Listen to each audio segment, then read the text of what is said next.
Do you believe a voice from beyond could actually save a life? Today, I'm going to tell you the unbelievable story of Michael, a young man who survived 72 hours buried under the rubble of a building, and the very last thing he heard before being rescued was the voice of his mother, who had been dead for years. Before we dive in, if you enjoy real, emotional stories like this one, make sure to subscribe to the channel, hit that like button, and turn on the notification bell so you don't miss any updates. And tell me in the comments, do you believe a guardian angel can show up in moments of extreme danger? Have you ever experienced anything like that? Now, take a deep breath, because what you're about to hear is absolutely chilling. Michael Harper was always the kind of guy who smiled easily, full of dreams and plans. At just 28, he was on the verge of a huge step forward in his career as an architect. After years of grinding away at small firms, he had finally landed a job at a major construction company downtown. It was the kind of opportunity that could change anyone's life. That week, Michael was buzzing with excitement. He had just moved into a brand new apartment. It was modern, high up, with a stunning view of the city skyline, the kind of win he would have loved to show his mom, if she were still alive. Mary Harper had passed away 3 years earlier, taken by a devastating cancer. But to Michael, she was still around. Every time he looked up at the sky, it felt like he could hear her soft voice telling him not to give up, and that memory kept him going through the toughest days, but none of those days could compare to what was coming. That Friday, the sky was clear and the sun was blazing. The clock read 1:47 p.m. when Michael's world came crashing down, literally. A strong tremor hit the city, a sudden, unexpected earthquake, and it was brutal. Within seconds, buildings shook, windows shattered, and the one Michael was working in began to collapse. The noise was deafening. Screams, sirens, the metallic screech of concrete tearing apart. And then, silence. Michael only remembers the feeling of floating, and in the blink of an eye, everything went black. When he woke up, the first thing he noticed was the metallic taste of blood in his mouth. He tried to move, but his body was pinned down, crushed beneath chunks of concrete and twisted steel beams. The air was thick, hard to breathe. All he could hear was the muffled sound of his own breathing, and his heart pounding in his chest. That's when panic hit for the first time. Michael had no idea how much time had passed. Minutes, hours, days. All he knew was that he was alone, buried alive, and had no clue if anyone was looking for him or if the outside world even knew he was there. His head was spinning, and the only thing keeping him conscious was the searing pain in his left leg, probably broken, and the overwhelming fear that he might never see the light of day again. It was pitch black, a darkness deeper than anything he'd ever known, not a single glimmer of light. It felt like he was buried in the very depths of the earth. The smell of dust and concrete burned his nostrils. Slowly, the memory of what had happened started to piece itself together in his mind, like some kind of twisted puzzle. The building, the tremor, the ground vanishing beneath his feet, and that final split second of pure terror when everything collapsed. Michael's body was shaking, partly from the pain, partly from the fear. Every attempt to move made the debris creak around him. He quickly realized he was in some sort of bubble, formed by a slab and a few steel beams that kept the full weight of the rubble from crushing him completely. On one hand, it was what was keeping him alive. On the other, it was also what was keeping him trapped. The silence was maddening. No voices, no sounds of rescue, nothing but the faint sound of dust falling and his own racing heartbeat. Michael tried to scream, but his throat was raw, dry, coated in dust. His voice was barely more than a whisper. Still, he screamed until his lungs burned, until he had no strength left. "Somebody, please, someone get me out of here." But no one answered. That's when the first tear fell, then another. Michael wasn't the type to cry easily, but right there, in that dark, hopeless hole, he felt like a scared little kid again, lost, afraid, wanting his mom, and she wasn't there. She never would be again. Panic took over. He started imagining the worst. What if no one survived? What if no one even knew he was here?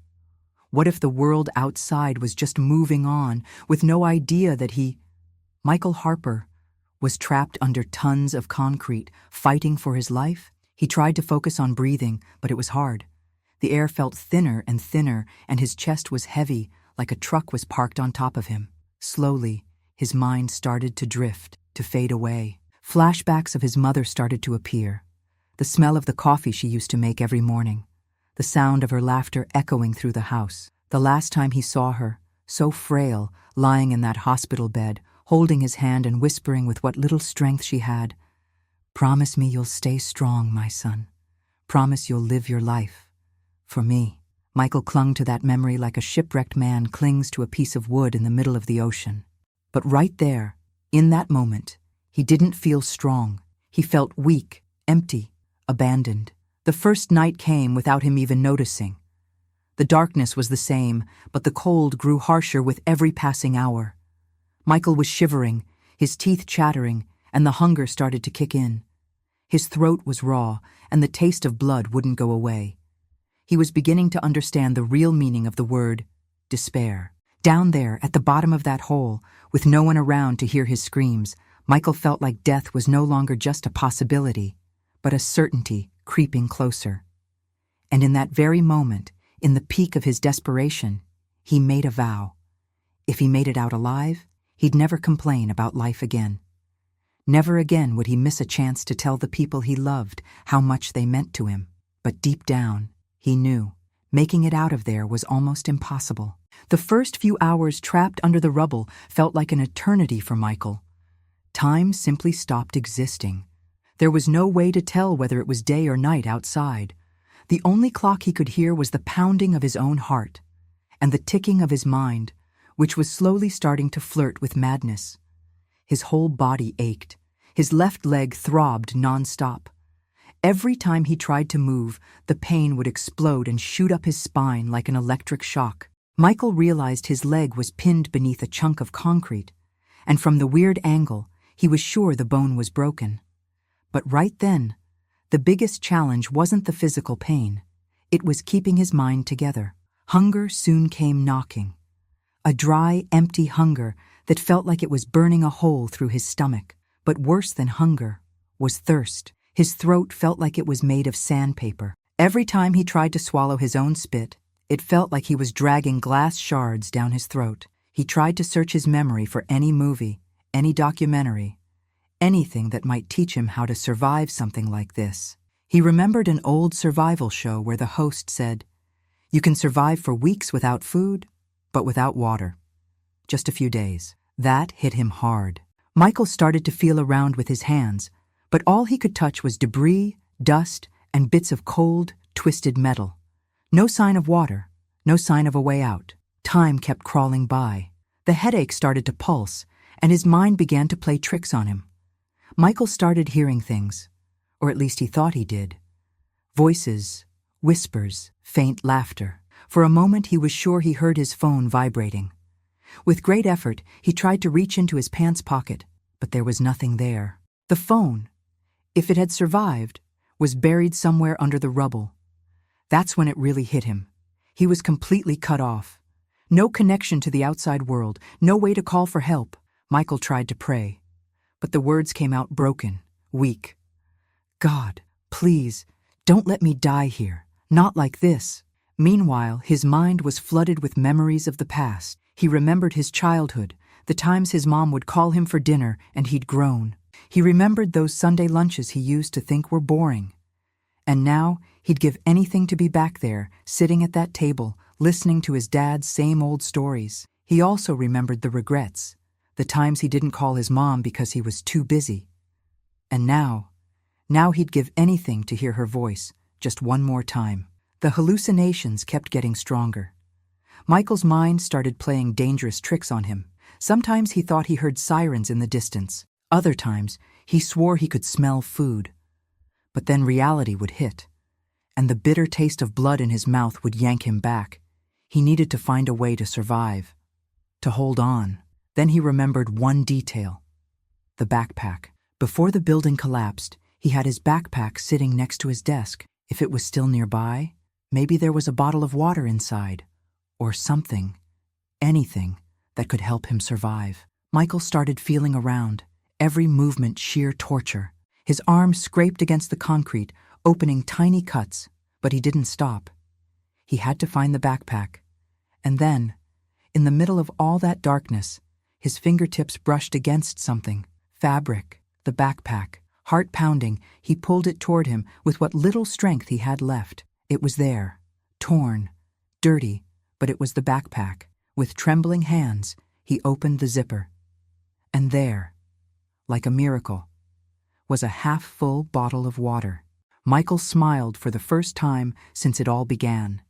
Maybe, just maybe, he still had a shot. Finding that water bottle gave Michael a sliver of hope, but it also marked the beginning of a new and cruel phase in that fight for survival, the battle against his own mind. The first thing he noticed as he took that first sip was just how much weaker his body was than he'd realized. His throat burned, like the water was flowing through a rough, wounded path on its way to his stomach. Even so, every sip felt like life itself trickling back in, a small promise that maybe, just maybe, he could hang on a few more hours. The problem was time. That damn time. An invisible, relentless enemy. Michael had no idea how long it had been. His entire body ached, his head throbbed, and his broken leg felt like it was on fire. The air was thicker now, harder to breathe. He tried to keep his mind busy, but every time he closed his eyes, distorted images began to appear. That's when the hallucinations started. At first, they were just whispers, faint sounds, almost imperceptible, like someone was speaking from far away. Michael squeezed his eyes shut, trying to make out the words, but nothing made sense. Soon, the voices got clearer. Michael, my son. His heart stopped for a second. It was his mother's voice. The sound was so real, he was sure if he reached out, he'd touch her. The voice came gently, just the way he remembered, calling for him like she used to when he was a kid, hiding from the rain. I'm here. You're not alone. Michael felt tears spill from his eyes. The mix of desperation and hope was overwhelming. Part of him wanted to believe it was real, that his mom, somehow, was really there, watching over him, but the other part knew. It was his mind playing tricks, trying to fill the unbearable void of loneliness. He screamed with everything he had left. Stop! Stop it! I'm going crazy! His voice echoed through the rubble, but no one answered. Silence returned, and he curled up like a scared little boy. He was shaking, his breath short, almost failing. Minutes, hours, days. Time had completely vanished. Suddenly, another scene formed in his mind. Michael saw his mom's smiling face, sitting at the dinner table. She looked at him with that unconditional love, serving up a steaming bowl of soup, the same soup she'd make when he was sick. The smell hit his nose, so real his stomach turned. You need to eat, my son. You need to stay strong. He cried. Cried like he hadn't cried in years. It was like the universe was mocking his pain, showing him everything he missed most, everything he knew he'd never have again. Michael's mind drifted between moments of clarity and full-blown delirium. Sometimes he tried to do math in his head, think of something rational. But then, there she was again, or the feeling that someone was watching him, or the sound of sirens that never came closer. The cold was worse. Every passing minute drained more of his energy. Hunger pulsed in rhythm with the pain. He began to wonder if he was even still alive, or if he was already dead, trapped in some kind of limbo between the living and the dead. In that cycle of agony, Michael realized that his greatest enemy wasn't the concrete, wasn't the injury, but his own brain, a tired, desperate mind trying to find a way out, even if it meant crossing over. But he was still there, and as long as he was breathing, no matter how faint that breath was, he knew there was still a chance and a promise. If he survived, nothing in life would ever be taken for granted again. Time kept marching on mercilessly, and with each second, Michael felt his body slipping further away, from life, from strength, from everything he once was. The water bottle was empty now. Every drop had been carefully sipped, each one a fragile hope of stretching life just a bit longer. But now, with no food, no water, and no sign of rescue, desperation gave way to an even crueler enemy: the acceptance of death. Michael couldn't even feel his body anymore. The sharp pains in his leg and the cuts all over had started to give way to a strange numbness, like his own body had decided it wasn't worth fighting anymore. The hunger didn't hurt so much now. His stomach still growled faintly, but he didn't even have the strength to care. The cold was biting. Every gust of wind that found its way through the cracks in the rubble felt like a blade slicing through his skin. Michael tried to curl up, to shield himself, but he could barely move his arms. He was exhausted. His mind, once filled with memories and hallucinations, now sank into a complete void. A deadly silence filled every corner of that pit. Michael's heart beat slowly, heavily, like it could stop at any moment. And then, for the first time, he thought, maybe this is for the best. The thought of death, which once triggered panic, now felt like relief. A well-deserved rest after so much suffering. Michael closed his eyes and imagined being carried away by his mother. She was reaching out her hand with that sweet smile, saying, "Come, my son, it's over." For a few seconds, he wanted to go. He wanted to let go and end it all. But deep down, a voice, maybe just the last remnants of the part of him that still wanted to live, began to whisper, "What if they come? What if the rescue team shows up now, and you give up right at the end?" Michael opened his eyes again, but the darkness was unchanged. He tried to shout, tried to bang on the debris, but no sound came out. He had no strength left. Cold sweat dripped from his body. His mouth was dry, his throat was raw. His eyes drifted into scattered thoughts. He remembered the first project he ever signed as an architect, the friends who always teased him for being the goody-goody of the group, the ex-girlfriend he let slip away because he thought he had all the time in the world. Time, he thought. Now, ironically, all he had was time, and still, it felt like it was running out. Michael started to imagine how he would be found. Would his body hold out long enough for someone to realize he was there? Would his name become just another number in a news report?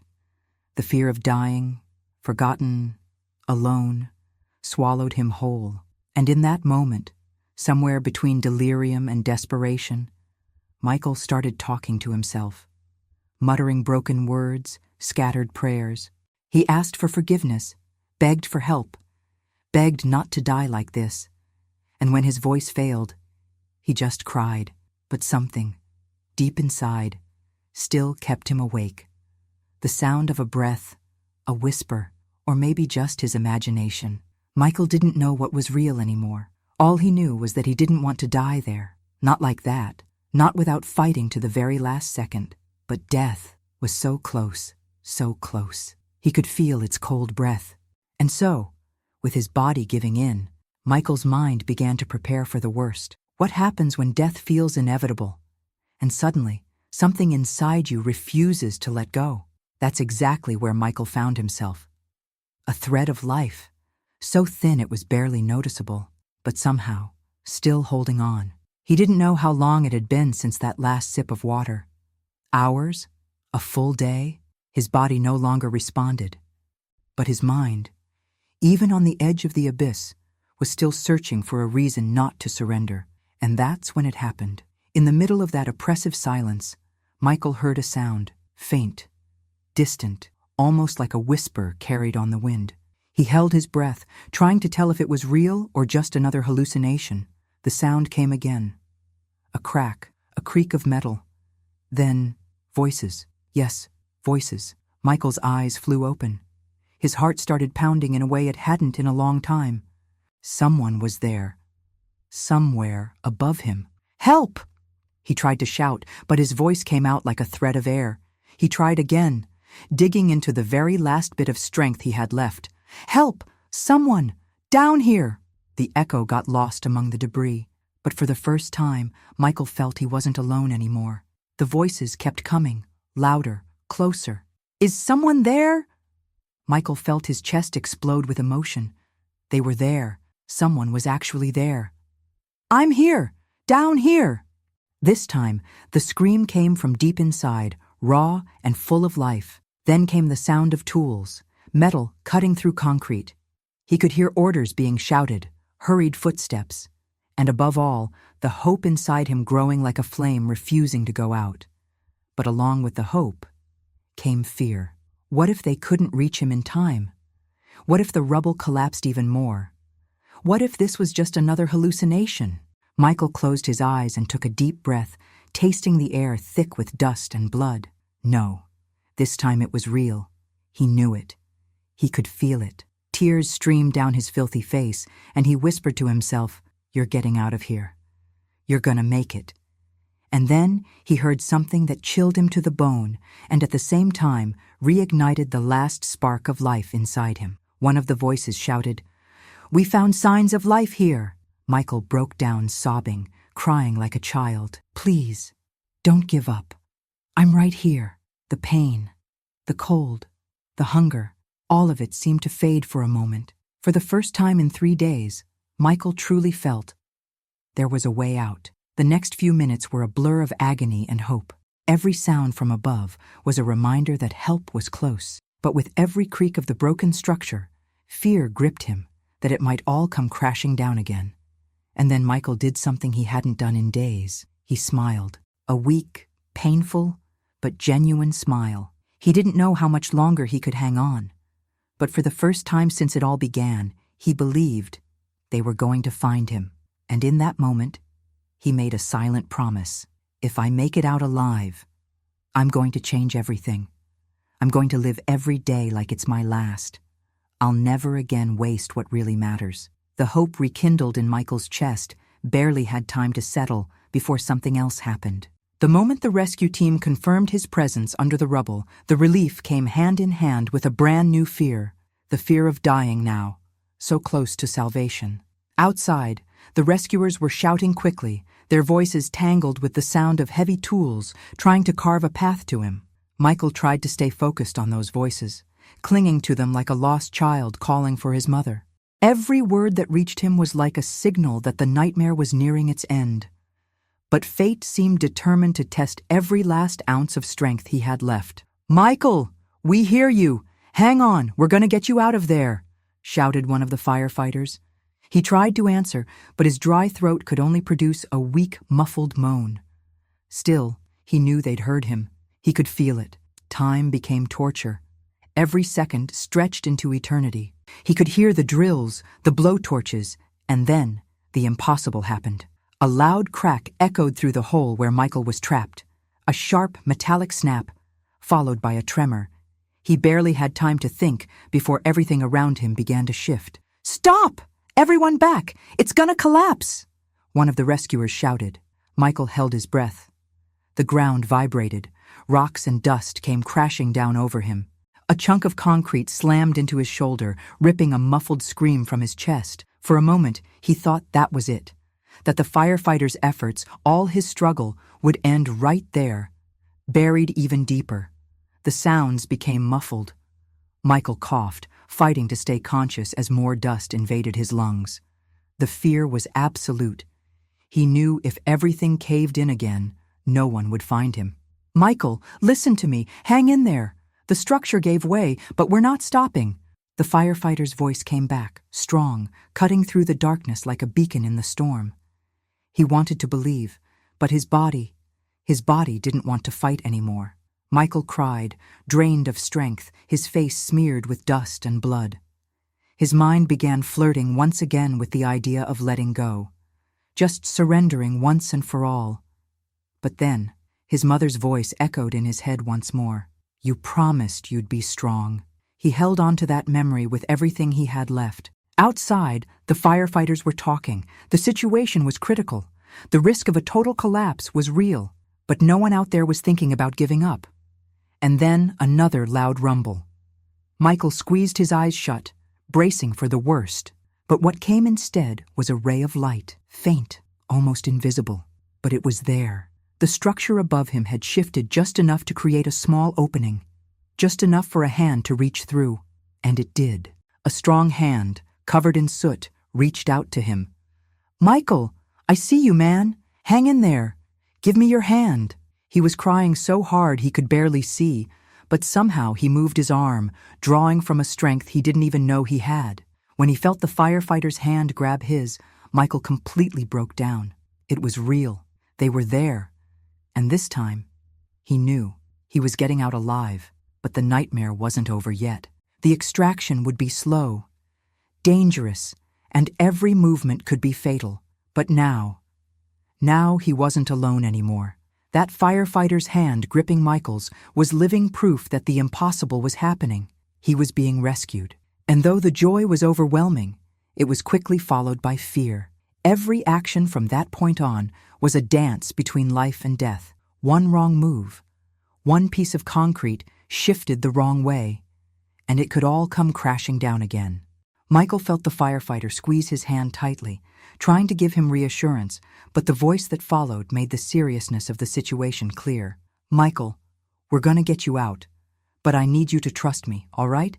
It's gonna hurt. A lot, but we can't stop now." He could only nod, tears mixing with the dust and blood on his face. He knew this pain would be the final passage, the last test before freedom. The rescue team got to work fast. Michael could hear the tools, the creaking of makeshift supports holding up unstable beams, and he could feel every chunk of concrete being removed as if they were tearing pieces of his own body away. When they touched his left leg, the scream came instantly. The pain was so overwhelming that the world spun around him. He nearly passed out. "Stay with me, Michael. Look at me, man. Look here." The firefighter's voice kept pulling him back every time his mind tried to escape. He forced himself to keep his eyes open, staring at that stranger who, in that moment, was the only thing standing between him and death. The firefighter, whose name was Jack, as Michael would later learn, never let go of his hand for a single second. He knew that touch was the lifeline, keeping the young man awake and fighting. It took nearly 2 hours of pure agony. Every minute felt like a lifetime. At one point, Michael felt his body give in. The cold was so intense he couldn't even feel his fingers anymore. The pain had morphed into a whirlwind of sensations too overwhelming to describe. And then he thought about letting go, just closing his eyes and letting it all end. But in that exact moment, his mother's voice echoed once more, clear and sharp, as if she were right beside him. "Come on, my son, just a little more. You can do this." Michael held his breath, summoned every ounce of strength he had left, and squeezed Jack's hand with everything he had. The firefighter smiled. "That's it, buddy. We're getting out of here together." Finally, the team managed to clear enough space to pull Michael out, but it wouldn't be easy. They'd have to move his body, even with the broken leg, and the risk of making the injuries worse was enormous. "It's gonna hurt, Michael. This'll be the worst part yet. But it's your shot. You ready?" He nodded. There was no other option. In the next second, 2 rescuers took position, while Jack kept his eyes locked on Michael's. "All right. 3, 2, 1. Michael's scream was heard all the way at the surface. The pain exploded inside him like a bomb. He felt everything tear apart, and for a second, he was sure he was going to die right there. But he didn't. The cold, sharp air from the surface punched into his lungs like a blow to the chest. He was out. His eyes shut instinctively. His body collapsed. But the last thing he heard before blacking out was Jack's voice. "You did it, Michael. You survived." And then, the darkness took him. When Michael opened his eyes again, the first thing he noticed was the strong smell of antiseptic. Everything around him was white, clean, and silent, unlike any place he'd been in the past few days. For a moment, he thought he was dead, but the intense, sharp pain in his body brought him back to reality. He was alive, against all odds. As he realized he was in a hospital, his first reaction was to cry. His body, covered in bruises, bandages, and a thick cast on his left leg, felt fragile. But his heart was beating strong, pulsing with the life he thought he'd lost down there, beneath the rubble. Soon, a nurse walked into the room, surprised to see him awake. "Oh my God, you're awake! Michael, you have no idea how happy we are to see you like this." He tried to speak, but his throat still burned. Still, he managed a weak smile. Seeing her there, real, alive, confirmed that this wasn't another hallucination from a worn-out mind. Little by little, Michael began to understand what had happened. He'd been in the hospital for 4 days. He had undergone 2 emergency surgeries, one to stop internal bleeding and another to repair the damage to his leg. The doctors said it was close, way too close. If the rescue had taken even an hour longer, he wouldn't have made it. When he heard that, Michael was overwhelmed with emotion. To think he had come that close to death, that close to giving up. And now he was lying there, hearing the beeping of a heart monitor. It felt surreal. But the surprises didn't end there. The next day, Jack, the firefighter who had pulled him out, showed up.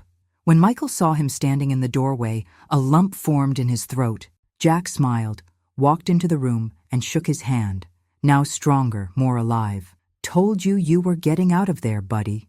Michael cried like a child. That bond between them was stronger than words could explain. Jack wasn't just the man who pulled him from the rubble. He was the anchor that kept him in the land of the living. But what Michael didn't expect was what came next. Jack pulled his phone from his pocket and showed him some news articles. Michael's story had gone viral. Newspapers, websites, TV shows. Everyone was talking about the man who survived 72 hours under the rubble and was guided by the voice of his deceased mother. The coverage was massive. People from all over were sending messages of support, prayers, and many said they were moved by his faith and determination. Michael was stunned. He never imagined his story would impact anyone beyond his own life, but there it was. His fight for survival had become a source of inspiration. You have no idea how much your story is giving people strength, Michael. Folks are quitting drinking, reconciling with family, all because you didn't give up, because you heard your mom's voice and you chose to fight. Jack's words echoed in his mind. Michael closed his eyes and, for the first time, felt a deep sense of pride, not for surviving, but for unintentionally becoming living proof that love, faith, and hope can overcome even the worst nightmares. And in that moment, he knew he didn't survive for nothing. There was still a mission to fulfill. Time passed, and with each new dawn, Michael felt life pulsing differently, stronger, more precious, as if simply breathing was, in itself, a miracle. Recovery was slow and painful. The broken leg required months of physical therapy, and his body would forever carry the scars of the worst experience of his life. But strangely, Michael never felt like the same man who had walked into that building on that ordinary Friday. Something inside him had changed, and it wasn't just his body, it was his soul. After leaving the hospital, Michael decided to do something he never imagined. He gathered his family, the few friends still nearby, and went to the site where the building once stood. Now, the empty lot was just a grim reminder of the tragedy. But to him, that place was also the symbol of his rebirth. Standing there, staring up at the clear sky, Michael took a deep breath and felt the wind brush against his face. For the first time, he understood that he hadn't survived just by chance, but for a reason. He remembered his mother's words, that voice that echoed through the darkest moments down there. "You promised to be strong, my son." And he was. The following week, Michael began to share his story. He accepted interview invitations, wrote articles, and little by little, he realized that the greatest mission of his life was to inspire others to never give up. In every talk he gave, he looked into the eyes of those listening and said, "Death, I smelled it. I felt its weight pulling me down. And if I'm here today, it's because, even when everything seemed lost, even when I didn't believe anymore, something inside me refused to give up. And you know what? That's strength. You have it too." People were moved, they cried, and deep down, Michael knew he was keeping the promise he made to himself down there. The impact of his story crossed borders. Support groups for survivors began reaching out to him. Depressed teens, people on the edge of giving up, all found in his words a thread of hope. But there was one last thing Michael needed to do. On a quiet Sunday morning, he went to the cemetery where his mother rested. He brought with him a simple bouquet of flowers and a heart overflowing with gratitude. He sat beside her gravestone, in silence for a long time. Then, with a trembling voice, he spoke. "Mom, I heard you. I felt your presence, and I fought. I'm alive, and I'm here to tell you that your voice saved me. Thank you for never leaving me alone." A gentle breeze blew, and Michael closed his eyes, feeling a peace unlike anything he had ever known. He stood up, looked toward the sky, and smiled. From that day forward, Michael Harper never complained about life again. He learned to treasure the little moments, the people, the details, and whenever life tried to knock him down, he remembered where he came from and the promise he made to live fully for himself and for all those who no longer could. Because in the end, the real victory wasn't just surviving the tragedy, it was learning the true value of life